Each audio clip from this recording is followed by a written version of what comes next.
Hello friends, welcome to my YouTube channel. तो साथियों, मैं आप तक लेके आया हूँ आज जो ये IIT 1939 का जो पेपर होगा उसके रिगार्डिंग एक वीडियो है, जिसमें जो है वो कंप्यूटर सेक्शन का जो पोर्शन रहेगा उसके रिगार्डिंग में वीडियो लेके आए हैं। हम MCQ जो क्वेश्चंस हैं प्रीवियस ईयर के वो हम डिस्कस करेंगे, क्योंकि आजकल जो है वो GOIT के एग्ज़ाम में जो है वो कंप्यूटर सेक्शन का जो पोर्शन है काफ़ी ज़्यादा वेटेज में रहता है। अगर आप 120 क्वेश्चन जो है कंप्यूटर सेक्शन के ही आएंगे, अगर आपका 120 क्वेश्चन कंप्यूटर सेक्शन में आएंगे मींस आपका कंप्यूटर सेक्शन जो है वो स्ट्रॉन्ग होना चाहिए, तभी आप एग्ज़ाम को जो है वो क्लियर कर पाएंगे। ठीक है। और जैसा कि आपको पता है कि अब जो है वो परीक्षा वह 15 नंबर का जो मूल्यांकन है वो भी बंद कर दी गई है। तो आपका जो फ्यूचर डिसाइड होगा, जो आपका पेपर क्लियर होगा, वो सिर्फ डिसाइड होगा रिटन एग्ज़ाम के आधार पर। तो आपको जो है वो काफ़ी ज़्यादा अच्छा स्कोर करना पड़ेगा मेरिट में आने के लिए, क्योंकि जैसे आपकी कट ऑफ क्लियर होती है देन आपको जो है वो टाइपिंग के लिए बुलाया जाएगा सबऑर्डिनेट हमीरपुर बोर्ड में। तो आपकी जो है प्रिपरेशन ज़्यादा अच्छी होनी चाहिए जिसके आप सिलेक्ट हो पाएँ। तो हम अपना सेशन को स्टार्ट करते हैं। पहली बात, अगर आप मेरे चैनल पर नए हैं तो चैनल को सब्सक्राइब कर लीजिए और वीडियो को पूरा देखिए और ज़्यादा से ज़्यादा लोगों तक शेयर करिए, ताकि उनको भी जो है वो थोड़ी सी हेल्प हो सके एग्ज़ाम को क्लियर करने के लिए। ठीक है। तो पहला क्वेश्चन यहाँ पे पूछ रहा है कि the primary goal of a computer system is to turn data into. जो इंग्लिश में देखना चाहते हैं वो इंग्लिश में ही अपने आप मॉक टेस्ट लगाएं। ठीक है। अपनी मतलब जितना भी आपने पढ़ा है और जो अगर जानकारी लेना चाहते हैं वो जानकारी मैं आपको दूंगा। जो हिंदी के विद्यार्थी हैं वो हिंदी में ही देख सकते हैं। तो यहाँ पे पूछ रहा है कि एक कंप्यूटर प्रणाली का प्राथमिक लक्ष्य डाटा को बदलने में होता है। तो आपको पता है कि जो कंप्यूटर है, तो कंप्यूटर क्या डाटा को क्या करता है, इन्फॉर्मेशन में कन्वर्ट करता है। तो उसका सी जो राइट आंसर होगा, क्योंकि इन्फॉर्मेशन हमारे तक पहुंचती है क्योंकि वो डाटा होता है। ठीक है। अगला क्वेश्चन है कि in which generation of computer did multi programming start. कि कंप्यूटर की किस प्रणाली में मल्टी प्रोग्राम की शुरुआत हुई थी। तो जो है इसका जो राइट आंसर होगा वो होगा थर्ड। ये क्वेश्चंस काफ़ी बार एग्जाम में पूछे जाते हैं। अब जो है वो नॉर्मल क्वेश्चन नहीं पूछे जाते एग्जाम में। आपने देखा होगा JOIT 817 में क्या हुआ, जो क्वेश्चंस थे काफ़ी ज़्यादा हाई लेवल के थे।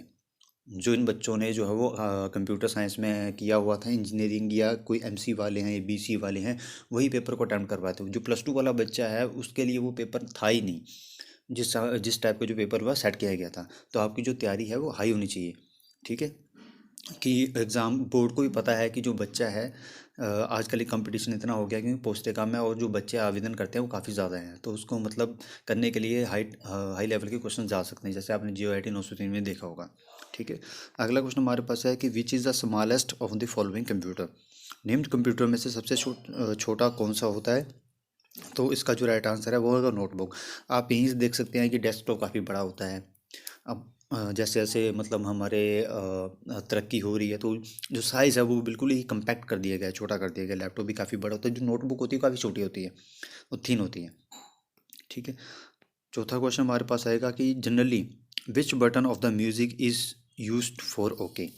ठीक है। तो सामान्य तौर पर माउस का कौन सा बटन ओके के लिए प्रयुक्त होता है, तो वो होता है लेफ़्ट। जो बच्चे कंप्यूटर चलाते हैं उनको तो पता होगा, क्योंकि जो बच्चे नहीं चलाते उनके लिए थोड़ी सी डिफ़िकल्टी हो सकती है। तो वो भी थोड़ा सा इसके बारे में देखें या खुद कंप्यूटर का जितना प्रयोग करेंगे, स्पेशली ऑपरेटिंग सिस्टम हो गया या तो फिर पावर पॉइंट हो गया, क्योंकि उससे उससे ही क्वेश्चंस काफ़ी ज़्यादा एग्जाम में पूछे जाते हैं, टूल बार से रिलेटेड। अगला क्वेश्चन हमारे पास है कि कौन सा उपकरण डाटा या प्रोग्राम के मध्य भेद पहचान कर सकता है। तो उसका जो राइट आंसर होगा वो होगा माइक्रो प्रोसेसर। माइक्रो प्रोसेसर ही जो है वो डिफ्रेंशिएट करता है between the data and the programs की क्या करना है क्या नहीं। अगला क्वेश्चन हमारे पास है कि which of the following is the part of the system unit. ठीक है। तो यहाँ पे पूछ रहा है कि सिस्टम यूनिट का कौन सा पार्ट रहता है, तो वो रहता है आपका CPU। इसे हम बोलते हैं सेंट्रल प्रोसेसिंग यूनिट। ठीक है। मॉनिटर जो आपका जो मॉनिटर होता है जिससे आप इंफॉर्मेशन को गैदर करते हैं थ्रू द स्क्रीन, उसे हम मॉनिटर कहते हैं। फ्लॉपी डिस्क जो है वो CPU के अंदर ही होती है। ठीक है। कई बार एग्जाम में ये भी क्वेश्चन पूछ लेता है कि रोम की जो है फुल फॉर्म क्या है, रीड ओनली मेमोरी। एक होता है रैम, रैम की जो फुल फॉर्म होती है रैंडम एक्सेस मेमोरी।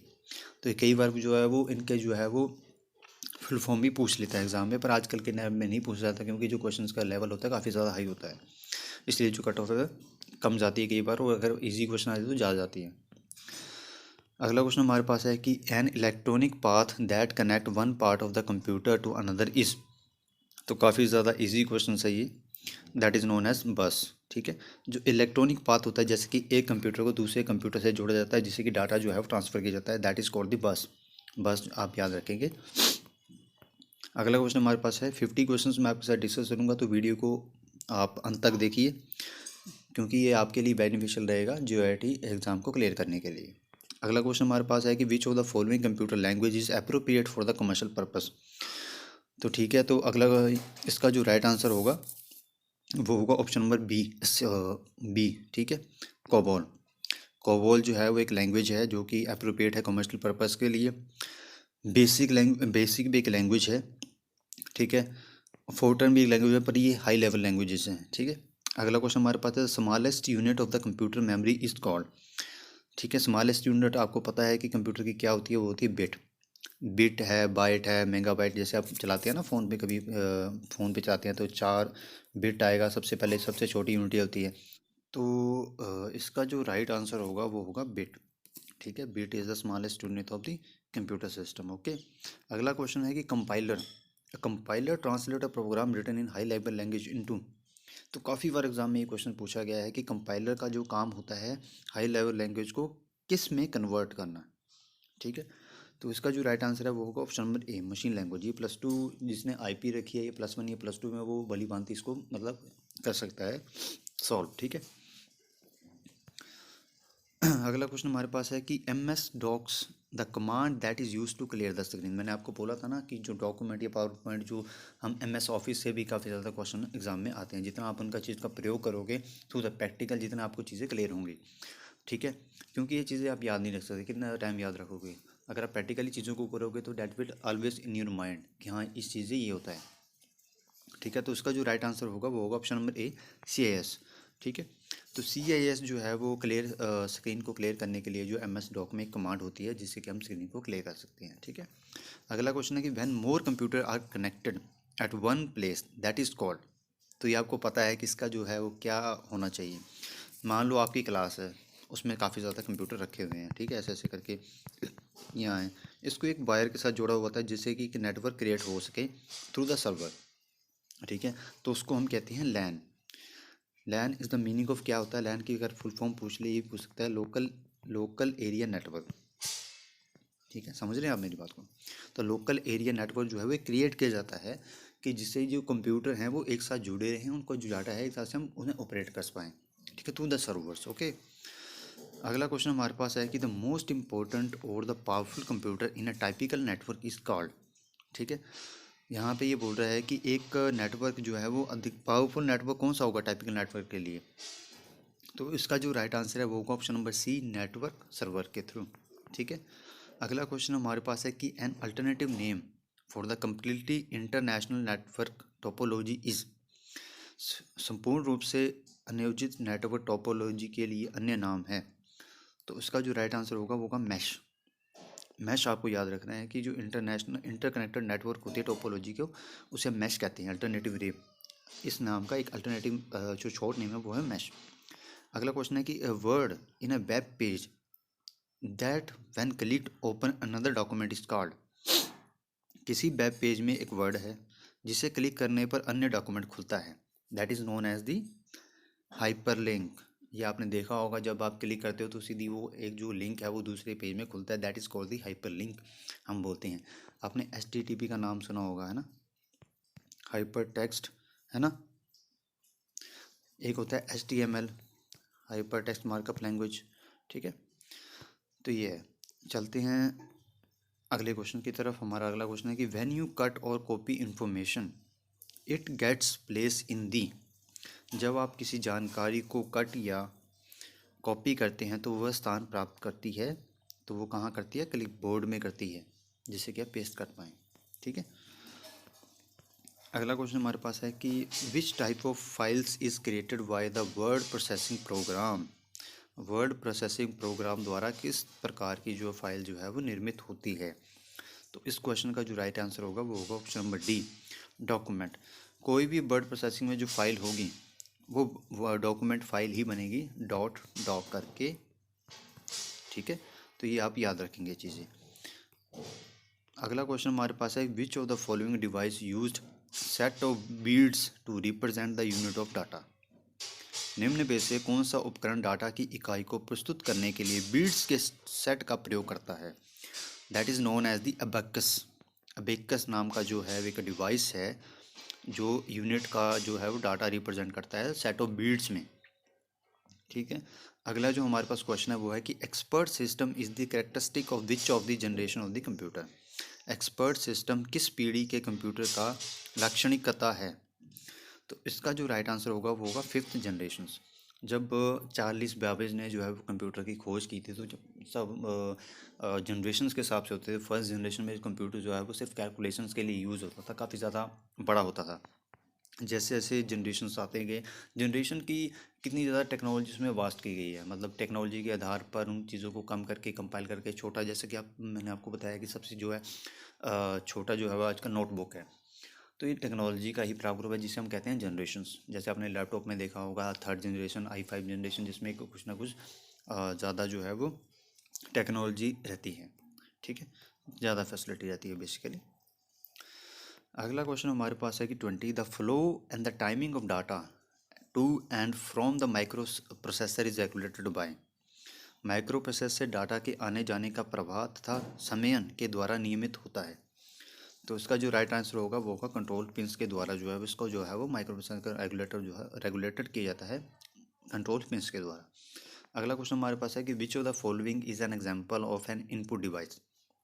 तो इनमें से कौन सा एक इनपुट डिवाइस का जो है उदाहरण है। ये भी क्वेश्चंस काफ़ी बार एग्जाम में पूछ जाते हैं कि इनपुट डिवाइसेस कौन सा है। चार ऑप्शन आपको देगा जिसमें से तीन जो है वो आउटपुट होंगी, इनपुट आपको बतानी है। कई बार ये पूछ लेगा कि आउटपुट कौन सी हैं, ठीक है, और डिवाइसेस कौन से हैं, एग्जांपल कौन सी हैं आउटपुट डिवाइसेस के। ठीक है, तो इसका जो राइट आंसर होगा वो होगा scanner. Scanner is the input devices of the following जो एग्जाम्पल दी गई हैं। अगला क्वेश्चन है कि which of the following device produce the best quality graphic reproductions. ठीक है, तो इसका जो राइट आंसर होगा वो होगा option number C, plotter. Plotter जो है वो एक जिसे हम बोल सकते हैं कि स्कैनर होता है, जैसे प्रिंटर होता है। तो प्रिंटर की बेस्ट क्वालिटी जो है वो ग्राफिक्स में अगर पूछा जाए तो वो प्लॉटर से ही मिलती है। जैसे आपको बताया गया अलग अलग टाइप के जो प्रिंटर होते हैं, जैसे लेज़र है, इंकजेट है, डॉट मैट्रिक्स है। ठीक है। अगला क्वेश्चन हमारे पास है कि which port can also use to connect to computer to transmit file. ठीक है, तो काफ़ी ज़्यादा मतलब इजी क्वेश्चन है कि फाइल परसेप्शन के लिए दो कंप्यूटर को जोड़ने के लिए इस पोर्ट का भी इस्तेमाल हो सकता है। तो 23 का जो राइट आंसर होगा वो गाइस क्या होगा, that is known as FireWire port. FireWire port के द्वारा जो है वो टू कंप्यूटर में जो है वो फाइल ट्रांसमिट की जा सकती हैं। इसमें यूएसबी की जरूरत नहीं पड़ेगी, आपको सिर्फ फायर वायर पोर्ट को दोनों कंप्यूटर में इंस्टॉल करके then you can transmit the file to another computer. ठीक है। अगला क्वेश्चन है कि what is the main folder on a storage device called. Storage device में मुख्य फोल्डर को जो है वो क्या कहते हैं, वो हम कहते हैं रूट डायरेक्टरी। रूट डायरेक्टरी जो है वो हम कहते हैं। काफ़ी बार एग्जाम में पूछा गया क्वेश्चन से। ठीक है। अगला क्वेश्चन हमारे पास है कि which of the following memories has the shortest access time. कि निम्न में से मेमोरी का एक्सेस टाइम सबसे छोटा होता है तो वो होता है कैचे मेमोरी। ये आप अपने फ़ोन में भी देख सकते हैं, जब आप किसी भी वेबसाइट या किसी भी एप्लीकेशन को फ़ोन में चलाते हैं उसकी कैचे मेमोरी होती है जो काफ़ी शॉर्ट्स होती है, जिसे हम कई बार क्लियर भी करते हैं कैचे मेमोरी को, ज़्यादा स्टोर हो जाए तो। ठीक है, तो इसका जो राइट आंसर होगा वो होगा कैच मेमोरी। ठीक है। अगला क्वेश्चन हमारे पास है 26, विच of the following is the binary number. तो बाइनरी नंबर का सिंपल सा होता है कि वो चलती है सिर्फ 0 और 1 की फॉर्म में। तो यहाँ पे आप देखिए कि इन चार ऑप्शन में 1 और 0 जो है वो किस फॉर्म में आ रहा है, वो आ रहा है 10। अगर यहाँ पे 101 होगा तब भी इसका राइट आंसर होगा। तो बाइनरी जो नंबर होते हैं वो हमेशा 0 और 1 की फॉर्म में ही रहते हैं, ये आप देख सकते हैं एग्जाम्पल के थ्रू। अगला क्वेश्चन हमारे पास है कि floating point represent is use to store. क्या संग्रहित करने के लिए फ्लोटिंग पॉइंट रिप्रेजेंट प्रयुक्त होता है। तो इसका जो राइट आंसर होगा वो होगा option number B, real integers is the right answer. ठीक है। अगला क्वेश्चन हमारे पास है कि software is generally classified into which type of software. तो इसका जो राइट आंसर होगा वो होगा ऑप्शन नंबर डी। जनरली जो है सॉफ्टवेयर तीन टाइप के होते हैं, जहाँ पे दो दिए हुए हैं, सिस्टम सॉफ्टवेयर, यूटिलिटी सॉफ्टवेयर और एप्लीकेशन सॉफ्टवेयर। इन तीन चीज़ों की जरूरत होती ही है। किसी न किसी को चलाने के लिए। किसी में यूटिलिटी सॉफ्टवेयर होता है, किसी में एप्लीकेशंस होता है, किसी में सिस्टम सॉफ्टवेयर भी होता है। ठीक है। अगला क्वेश्चन हमारे पास है 29 की which of the following is or called the low level language. मैंने आपको बताया था अभी पीछे कि एक कंपाइलर का जो है वो क्या मीनिंग होता है, कंपाइलर का क्या काम होता है। उसका काम होता है कि मशीन लैंग्वेज को हाई लेवल लैंग्वेज में मतलब ट्रांसलेट करना। और यहाँ पे पूछ रहा है कि इनमें से लो लेवल लैंग्वेज की क्या कौन सी है। ठीक है। तो आपको पता है कि 29 का जो क्या राइट आंसर होगा वो होगा both A and B. Low language को जो हम जो है मशीन लैंग्वेज भी कहते हैं प्लस असेंबली लैंग्वेज भी कहते हैं। ठीक है। और कंपाइलर का मैंने आपको बताया था कि कन्वर्ट करना मशीन लैंग्वेज को हाई लेवल लैंग्वेज में। ठीक है। अगला क्वेश्चन हमारे पास है कि translator is best described as. एक अनुवादक का श्रेष्ठ तौर पर इसके रूप में दर्शाया जा सकता है। जो 30 का राइट आंसर होगा वो होगा एक हार्डवेयर कंपोनेंट के रूप में जो है इसे दर्शाया जाता है ट्रांसलेटर को। ठीक है। अगला क्वेश्चन है कि प्रोप्राइटरी सॉफ्टवेयर पर अन्य अन्य स्वामित्व होता है। Proprietary software is owned and exclusively by. So इसका जो राइट आंसर होगा वो होगा सिंगल कंपनी जो है वो प्रोप्राइटरी सॉफ्टवेयर को ओन करती है। अगला क्वेश्चन हमारे पास है 32। What is the name given to the process of initializing a micro computer with its operating system. एक माइक्रो कंप्यूटर को उसकी परिचालन प्रणाली के साथ शुरू करने की प्रक्रिया को क्या नाम दिया गया है। तो इसका जो राइट आंसर होगा वो होगा ऑप्शन नंबर बी बूटिंग। जब भी आप किसी को कंप्यूटर को ऑन करते हैं तो वो बूट करता है। ठीक है। बूटिंग करता है। तो बूटिंग की एक प्रक्रिया जो है वो किसी भी जो लैपटॉप हो गया या कंप्यूटर हो गया उसमें रहती ही है। The program in the operating system that does processor management is the called. ठीक है। परिचालन प्रणाली में वो प्रोग्राम जो प्रोसेसर प्रबंधन का कार्य करता है कहलाता है क्या कहलाता है ट्रैफिक कंट्रोलर।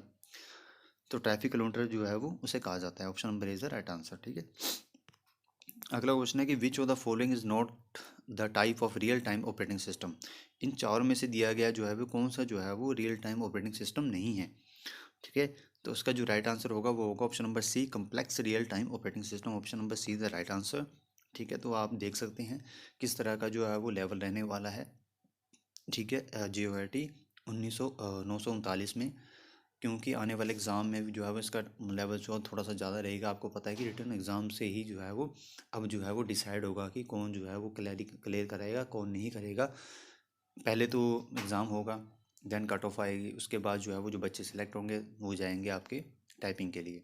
टाइपिंग भी एक जटिल प्रक्रिया है जिसमें काफ़ी बच्चे रह जाते हैं, टॉपर्स भी रह जाते हैं कई बार।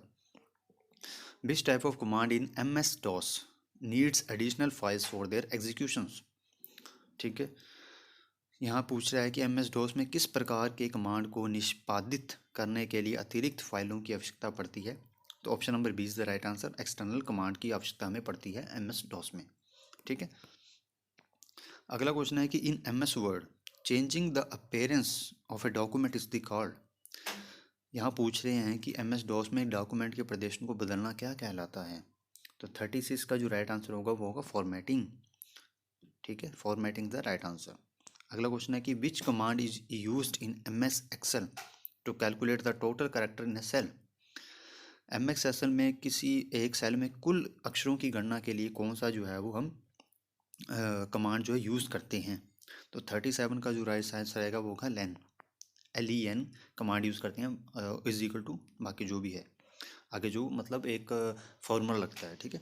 The character in MS Excel are constructed with chart जो है वो MS Excel में निर्मित होते हैं। वो कैसे होते हैं। तो वो होते हैं आपके डी। इसका राइट आंसर रहेगा both A and B. Data points और डाटा सीरीज़ के मतलब कंस्ट्रक्टर टाइप में चार्ट्स MS Excel में बनते हैं। मैंने आपको कहा था कि MS ऑफिस के जो आप एक चैप्टर को पढ़िए उसमें काफ़ी ज़्यादा आपके क्वेश्चंस जो हैं वो एग्ज़ाम में पूछे जाते हैं, जैसे कि MS Excel हो गया, पावर पॉइंट हो गया, MS-DOS हो गया। ठीक है। यहाँ पे आगे देखो पावर पॉइंट का क्वेश्चन आ गया। Which PowerPoint feature will use to apply motion effects to the different object of the slide. तो एक स्लाइड के विभिन्न ऑब्जेक्ट को मोशन प्रभाव देने के लिए पावर पॉइंट के कौन से फीचर का उपयोग करेंगे हम। इन चार ऑप्शंस में से इसका जो राइट आंसर होगा वो होगा एनिमेशन स्कीम। ठीक है। मोशन इफेक्ट अगर हम किसी स्लाइड में दे रहे हैं डिफरेंट ऑब्जेक्ट में तो वो एनिमेशन स्कीम का हम प्रयोग करेंगे इन द पावर पॉइंट। ठीक है। अगला क्वेश्चन हमारे पास है कि which of the following is the type of the database user, निम्न में से कौन सा डाटाबेस यूज़र का एक प्रकार है। तो 40 का जो राइट आंसर होगा वो होगा all of this above. Application programmer का भी इस्तेमाल होगा, डाटाबेस एडमिनिस्ट्रेटर का यूज़ होगा, एंड यूज़र का भी होगा। ठीक है।